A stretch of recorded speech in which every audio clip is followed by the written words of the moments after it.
পাতার কোলে মুক্ত হয়ে বৃষ্টি ফুটান আছে,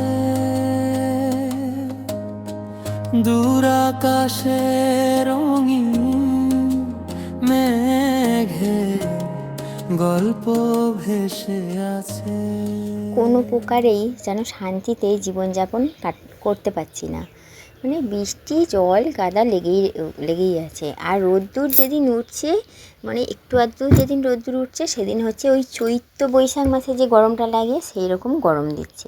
এবার বলো তো আমরা কোথায় যাব, আর ভগবানই বা কী করবে? বৃষ্টি দিলে রোদ চাই, রোদ চাইলে বৃষ্টি মানে গরমে কষ্ট পাই, ভগবান বলে নে তোদের এমন বৃষ্টি দেবো তোরা একদম বৃষ্টি দেখেও ভয় পাবি। মানে বৃষ্টি তো হয়েই চলেছে, আকাশের মানে একদম বিরাম নেই। আর এত বৃষ্টির কারণে দেখতেই পাচ্ছ সব কিছুতে শ্যাওলা, আম গাছ ওইটাতেও শ্যাওলা পড়ে আছে। এখন তো চারিদিকে গ্রামগঞ্জের দিকে ঢালাই রাস্তা হয়েছে, সেই ঢালাই রাস্তাগুলোও পর্যন্ত একদম স্লিপারি হয়ে গেছে, একদম শ্যাওলা পড়ে একাকার। ওই জন্য কী বলো তো, অতিরিক্ত কোনো জিনিসটাই যেন ভালো না। হ্যালো এভরিওয়ান, গুড মর্নিং সবাইকে। লাস্ট সোমবারে অনেক শুভেচ্ছা। শ্রাবণের লাস্ট সোমবার, অবশ্য আমাদের বাঙালিদের লাস্ট সোমবার, নন বেঙ্গলিদের এখনও মনে হয় একটা সোমবার আছে, ওদের তো এক সপ্তাহ পেছিয়ে পড়েছে। কী গো, গুড মর্নিং দাও।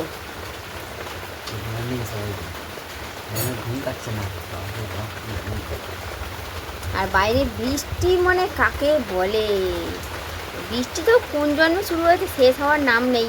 সূর্য যে কতদিন দেখিনি, একটা সারাটা দিনের জন্য, মাঝখানে দুদিন রোদ উঠেছিল মানে ওই কিছুক্ষণের জন্য বা কয়েক ঘন্টার জন্য, ব্যাস। তারপরে মানে বৃষ্টি হয়েইছে, সকালে নয়তো বিকালে, বিকালে নয়তো রাত্রে। মেঘালয়ের চেরাপুঞ্জি, সত্যিই তাই, বৃষ্টি হেভি পড়ছে, তার সঙ্গে হাওয়া দিচ্ছে একদম ঝোড়ো হাওয়ার মতো। তো যাই হোক চলো, স্নান করে শ্যাম্পু করে স্নান করে নিয়েছি, লাস্ট সোমবার বলে কথা। আর শাড়ি আরে পরে নিয়ে পুজো বসবো আজকে। তবে আলতা করতে পারবো না, কারণ ওই নখকুনিরটা আছে তো, ওই আলতার মধ্যে পাড়া আছে। এবার যদি কিছু হয়ে যায় বাড়াবাড়ি, দিনে দিন তো বেড়েই যাচ্ছে। এই দেখো, আঙুলটা প্রথমে এইটুক ফুলেছিল, তারপরে একটু খুললো, তারপরে একটু খুললো, এখন দেখো একদম এখান পর্যন্ত ফুলে গেছে। পুরো আঙুলটাই ফুলে গেছে। প্লিজ দেখো বন্ধুরা, কালকে আমাদের পেছনে গিয়ে এই যে দেখতে পাচ্ছ পড়ে আছে, এগুলো সব আমি কেটে দিয়ে এসেছি। একটু ফাঁকা হয়ে যাবে, একদম জঙ্গল হয়ে গেছিলো তো, ওই পারে কিচ্ছু দেখা যেত না, ওই জন্য কেটে দিয়ে এসেছি। মানে সমস্যা পেছন ছাড়ে না। দেখো কি হচ্ছে, আগে এই জানলায় জল পড়তো না, এই সানসেটটাতে এটাতে জল পড়তো না। হ্যাঁ, বৃষ্টি পড়লেও জানালা খুলে রাখতাম আমি, বৃষ্টির ঝাপটাও আসতো না, এটাতে জলও পড়তো না। এবার কি হচ্ছে, বৃষ্টি পড়ছে, হ্যাঁ, আর একদম ওই যে সানসেট বে দেখতে পাচ্ছ, ওই সানসেট বে কী হচ্ছে এইখানে পড়ছে। এবার বৃষ্টির জল পড়লেই জানো এখানটা পুরো শ্যাওলা হয়ে যাবে, প্লাস আমি জানালাও খুলতে পারবো না। এই যে খাট ভিজে যাচ্ছে দেখছো, মানে সমস্যা যেন পিছু ছাড়ে না, ভালো লাগে না। আর বৃষ্টি যে কবে শেষ হবে গো, পড়েই চলেছে।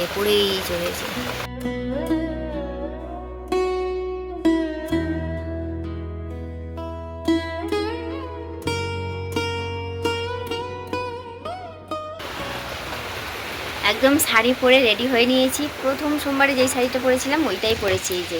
তো যাই হোক চলো পুজো দিয়ে নিই। আর এই যে শাড়িটা পরে নিয়েছি এরকমভাবেই, শাড়িটাও পরতে পারি না ভালো মতো।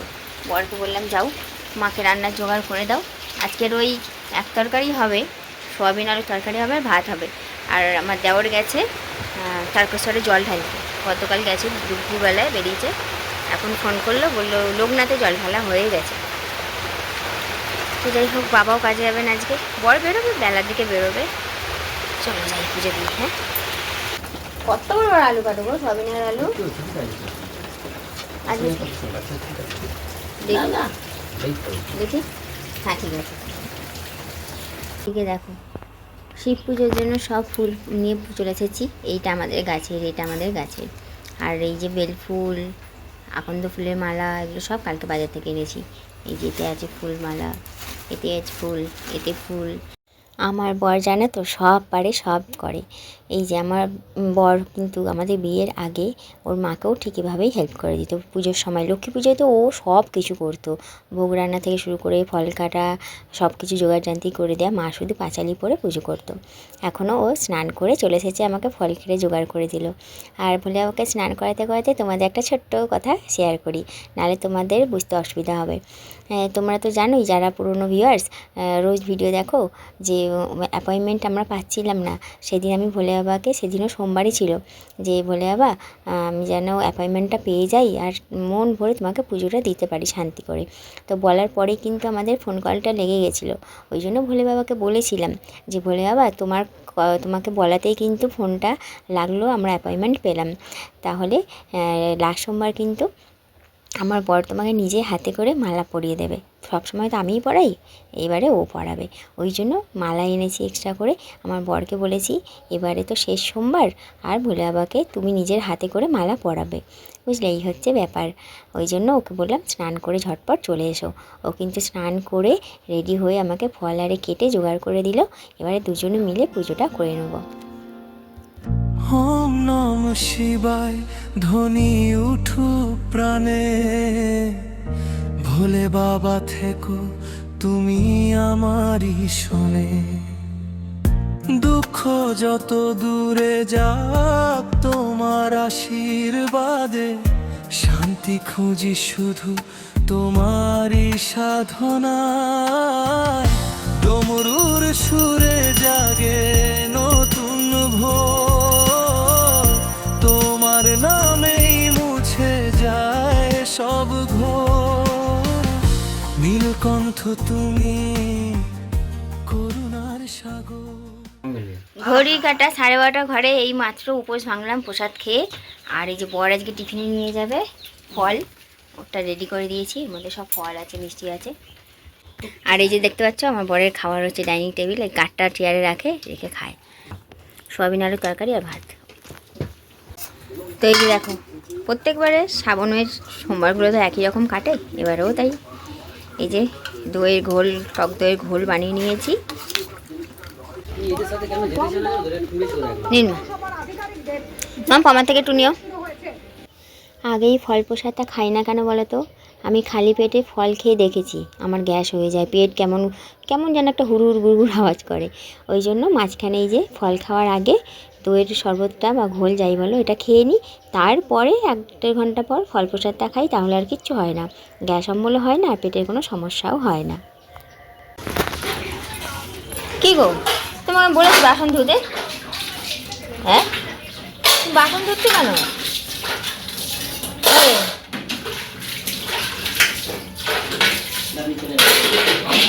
ভাল লাগে না জানো তো। হাতটা বলো, হাত বলো, না সাদা দাগটা রয়ে যাবে, হাত বলো। হ্যাঁ,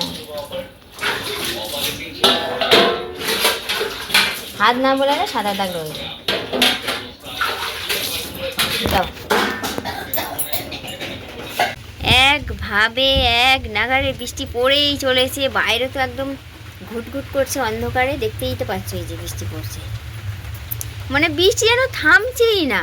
আমার বর কাজে যাবে করেই যাচ্ছে বেচারা, যখনই ভাবছে এই থেমেছে বেরিয়ে যাই তাড়াহুড়ো করে, যখনই তাড়াহুড়ো করে রেডি হতে যাচ্ছে ঝমঝমে আবার চলে আসছে, আবার একটু বসছে, ভাবছি এবার বেরোই, আবার জোরে চলে আসছে। আমি গুগলে দেখলাম সারাদিন আজকে কনস্ট্যান্ট এরকমভাবে বৃষ্টি পড়ে যাবে, তুমি চলে যাও যেভাবে হোক, যেতে তো হবেই। জামা কাপড় গুছিয়ে নিয়েছিলে ব্যাগের ভেতরে সব, ছোটো তোয়ালেটা হাত মোছার, যেটা সঙ্গে কেচে দিলাম। আবার হয়েছেটা কি জানো, কালকেও চলে যাবে, কোন জায়গায় যাবে বাবু? ঝাড়গ্রামে কাজে চলে যাবে 1 সপ্তাহের জন্য, ঘরে থাকবে না। এবার 1 সপ্তাহ যেহেতু ঘরে থাকবে না, সেরকম তো নিয়ে যেতে হবে জামা প্যান্ট, যেহেতু বর্ষাকাল, এক্সট্রা জামা প্যান্ট, বিছানার চাদর, তারপরে গামছা, হ্যানা ত্যানা এক্সট্রা অনেক জিনিস নিতে লাগে, সেই জন্য আলাদা একটা ব্যাগ হবে। এই বৃষ্টির মধ্যে 2-3টে ব্যাগ টেনে নিয়ে যাকে মুখের কথা, সব নিয়ে যেতে হবে। আবার এই কাদা, কালকে রাত্রির একটা ভয়ঙ্কর ঘটনা ঘটেছে, সেটা তোমাদের সঙ্গে শেয়ার করব। ও এখন যাচ্ছে ডিউটি, এই সময় বললাম না মুখ থেকে, ও বেরিয়ে যাক তারপরে তোমাদের বলবো। ভয়ঙ্কর একটা কাণ্ড ঘটেছে বাবা।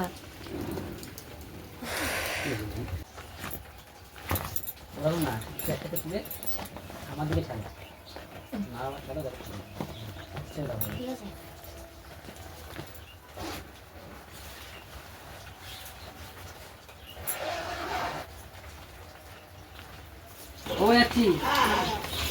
সাবধানে যাবে, হ্যাঁ পৌঁছে ফোন করে দিও।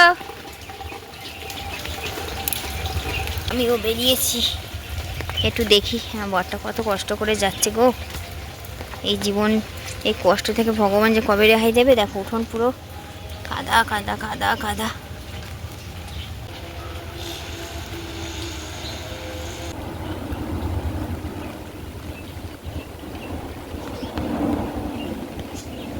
ঘরে যাই, গিয়ে তোমাদেরকে বলবো কালকের ভয়ঙ্কর অভিজ্ঞতা হয়েছে।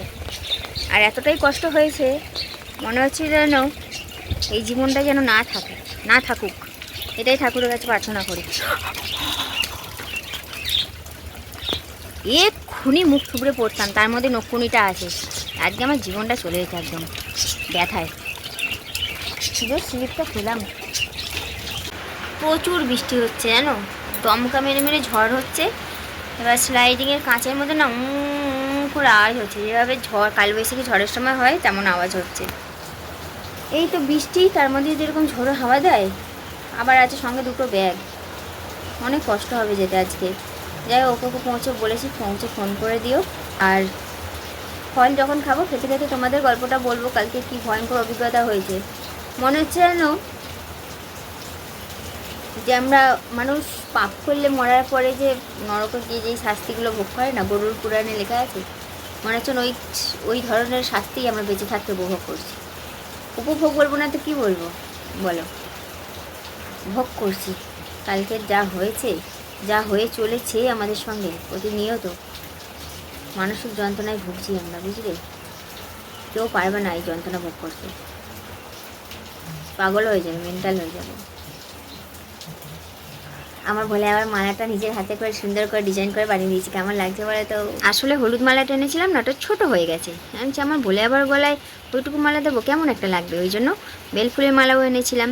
ওই জন্য একদম 3 রকমের ফুল দিয়ে একদম মালাটাকে সুন্দর করে বানিয়ে দিয়েছি ডিজাইন করে। ভিডিওটা আপলোড দিয়েছি আধা ঘন্টার উপরে হয়ে গেছে, এখনও দেখাচ্ছে 5 ঘন্টা। ভাবতে পারছো এই নয় যে এই বড় ব্লগ দিয়েছি, তোমরা তো জানোই। দেখো 15-16 মিনিটের ওপরে ব্লগ যায় না আমার।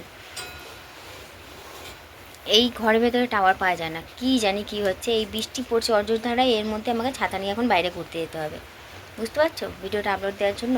নাহলে আমি 1 সপ্তাহ ভিডিও দিইনি, তোমাদের কাছে পৌঁছায়নি। আমার ভিডিও না দিলে কোথায় পাবে, কিন্তু আজকে দিতেই হবে। চলো যাই, ছাতা নিয়ে বৃষ্টির মধ্যে ঘুরে গিয়ে অর্ধেক ভিজি অর্ধেক শুকনো থাকি আর ভিডিওটা আপলোড করি। কী জোরে বৃষ্টি পড়ছে, শুধু খালের জলের দিকে তাকাও, দেখতে পাচ্ছ কত জোরে বৃষ্টি পড়ছে। না যদি বিশ্বাস করো, বুঝতে পারো, বিশ্বাস না বুঝতে পারে, দেখো এর মধ্যে দেখো, দেখতে পাচ্ছ কত জোরে বৃষ্টি পড়ছে। প্রচুর জোর বৃষ্টি পড়ছে। আমাকে এর মধ্যে ছাতা নিয়ে ঘুরতে হবে, কারণ ভিডিওটা আপলোড হচ্ছে না ঘরে থাকলে, বুঝলে। আমি ভিজে যাবো, নাইটি পায়ের দিকে নাইটি ভিজেই যাবে।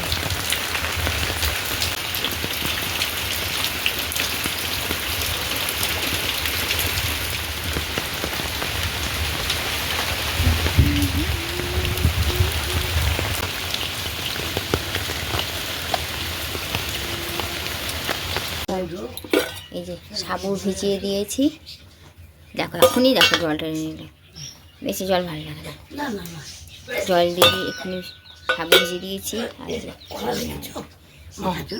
হ্যাঁ আছে, দুটো আছে। চলো তাহলে কাল রাতের কী ভয়ঙ্কর অভিজ্ঞতা হয়েছিল সেটা তোমাদের সঙ্গে ফল খেতে খেতে শেয়ার করি। তোমরা তো দেখেইছো যে আমার পায়ে নখকুনি হয়েছে না কি হয়েছে জানি না, পুরো আঙুল ফুলে গেছে, প্রচণ্ড ব্যথা। তার মধ্যেও সবই তো করছি। শনিবারে বরের সঙ্গে বাজারও গেছিলাম, আর রবিবার মানে গতকাল সন্ধেবেলা বরের সঙ্গে, যেহেতু সোমবারে উপোস করবো, ফুলমালাও কিনতে গেছিলাম।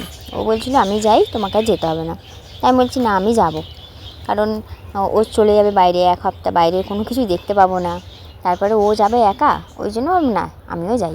তো যাই হোক, কষ্ট করে গেছি। যখন গেছিলাম তখন দিনের আলো ছিল, এবার আসার সময় কিন্তু অন্ধকার হয়ে গেছে, আর ঝিরিঝিরি বৃষ্টিও আরম্ভ হয়েছে। তো বর বলছে ঝিরিঝিরি বৃষ্টি পড়ছে, মোবাইল আর বের করবো না, যেটুকু আলো আছে, আকাশে তো মেঘ করেছে, মেঘ করলে দেখবে রাতের আকাশে যদি মেঘ হয় একটা হলদেটে ভাব হয়, তো চারিদিকে অন্ধকারটা কিন্তু কেটে যায়।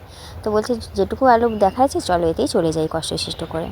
তো আমার বর হাত ধরে ধরে আমি নেবেছি, সবে ওপর থেকে নেবেছি, নেবেই এক হাঁটু কাদায় আমি ঢুকে গেছি, একটা পা, বাঁ পাটা, আর নকুনিটা হয়েছে ডান পায়ে। তো যাই হোক, যেই না ঢুকে গেছি আমার চোখ পড়েছে সামনের দিকে। আমি বলছি দেখো তো সামনে যেন কী একটা গামছার মতো মোটা পড়ে আছে, শিওর ওটা সাপ। তুমি শিগগিরই মোবাইল বার করো, আলো জ্বালিয়ে দেখো।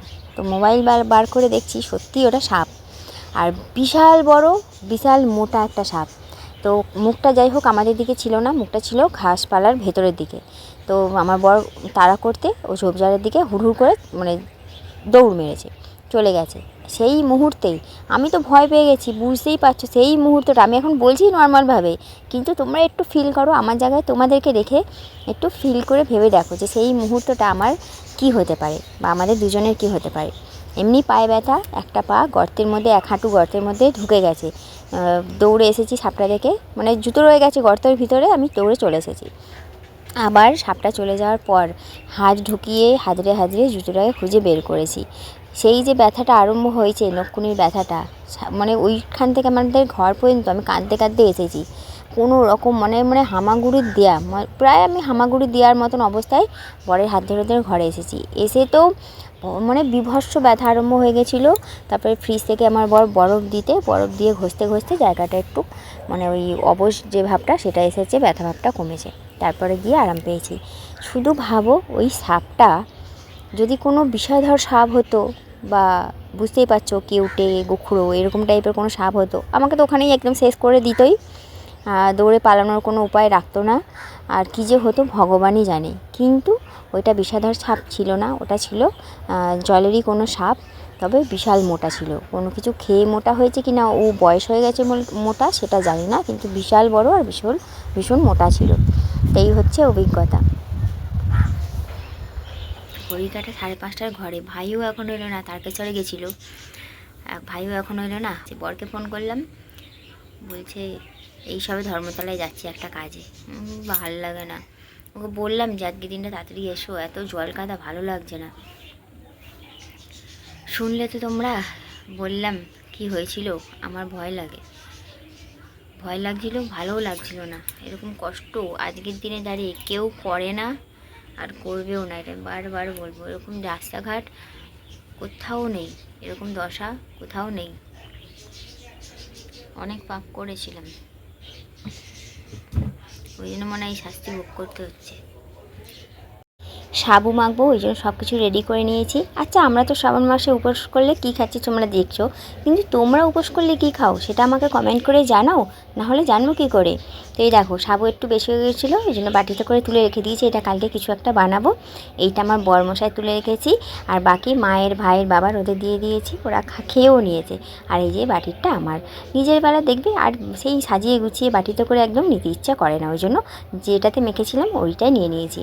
আর এইদিকে বানাচ্ছি পরোটা। বর আসার আগেই আমি পরোটাটা বানিয়ে রেখে দেবো।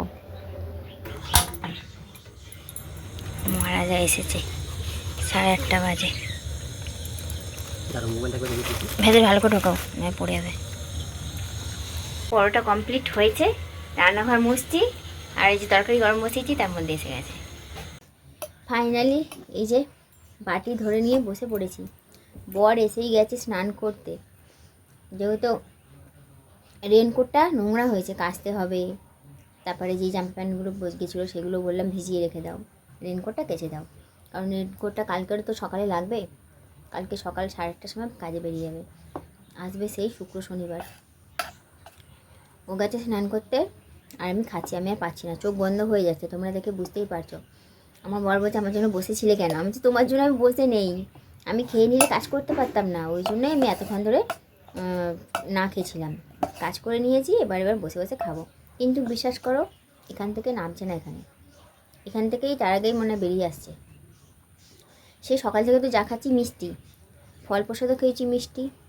ভাই তারকেশ্বর থেকে চলে এসেছে, সেই ভিডিও ক্লিপটা নেওয়া হয়নি, হুট করে এসে ঘরে চলে গেছে, ওই জন্য নেওয়া হয়নি। ও এসে প্রসাদ দিয়েছে, প্রায় 7-8খানা লোকদানা দিয়েছে, খেয়েছি, সেগুলোও মিষ্টি। এবার এখন এটা আর ঢুকছে না। আমি এমনি মিষ্টি জিনিস একদম পছন্দ করি না, জানো, আমি মিষ্টি খাই না। আমি ঝাল নোনতা এগুলো খুব ভালোবাসি, কিন্তু এটাও মিষ্টি, সাবুটা যেটুকু হোক অল্প মিষ্টি দিয়েছি, তাও তো মিষ্টি। আমার গা গোলাচ্ছে, খেতে পারছি না, কিন্তু পেট ভরানোর জন্য খেতেই হবে। বাসন মাজছে। ওকে আমি পর পর বারণ করলাম, যে কটা বাসন পড়েছে, পরোটা করেছি, চাটুটা বের করে দিয়েছি, তারপরে ওর টিফিন বক্সগুলো, সন্ধ্যে থেকে ওরা সবাই চা খেয়েছে, সেই চায়ের বাসনগুলো বললাম রাখো, রাত্রিবেলা যখন বাসন মাজবো সব একসঙ্গে মাজবো। নিয়ে বসেছে, আওয়াজ পাচ্ছি ঠুংঠাং করে। আসলে উপোস করে আছি তো, ওই জন্য জানে দখল গেছে শরীরের ওপর। উপোস করলে কিছু শরীরে এনার্জি থাকে না, ওই জন্য আর কি, নাহলে আর কি কষ্ট বলো। তো যাই হোক, আমি খাই, যেটুকু পারবো খাবো, বাদ বাকি ফেলেই দিতে হবে, কোনো উপায় নেই। আমার একদম খেতে ইচ্ছা করছে না, খুব কষ্ট করে খেতে হচ্ছে। দেখো বাইরে একদম ঝমঝমিয়ে বৃষ্টি শুরু হয়েছে, তার মধ্যে বরমশাই ছাতা নিয়ে কোথায় যাচ্ছে জানো? গাছ থেকে লঙ্কা পাড়তে যাচ্ছে। আমাদের গাছের লঙ্কাগুলো যেমন ঝাল তেমন সুন্দর একটা ঘি গন্ধ, ওই জন্য ও লঙ্কা আনতে যাচ্ছে। আমাকে বললো পরোটা খাবো না, ভাত আছে ভাত খাবো, ওই জন্য লঙ্কা আনতে যাচ্ছে। এই হচ্ছে ব্যাপার, বুঝলে? তো যাই হোক, চলো বন্ধুরা, আমি ভিডিওটা এখানেই শেষ করি। আমার শরীরে একটু আর এনার্জি বেঁচে ছিল না, ওই জন্য সামনে এসে ভিডিওটা শেষ করতে পারিনি। তো যাই হোক, আমি এখানেই বিদায় নিলাম। তোমরা যাওয়ার আগে ভিডিওটাকে লাইক কমেন্ট করতে ভুলো না। সবাই খুব ভালো থেকো, সুস্থ থেকো, আমার পাশে থেকো। আর ভিডিওটা ভালো লাগলে একটা লাইক কমেন্ট করো। টাটা।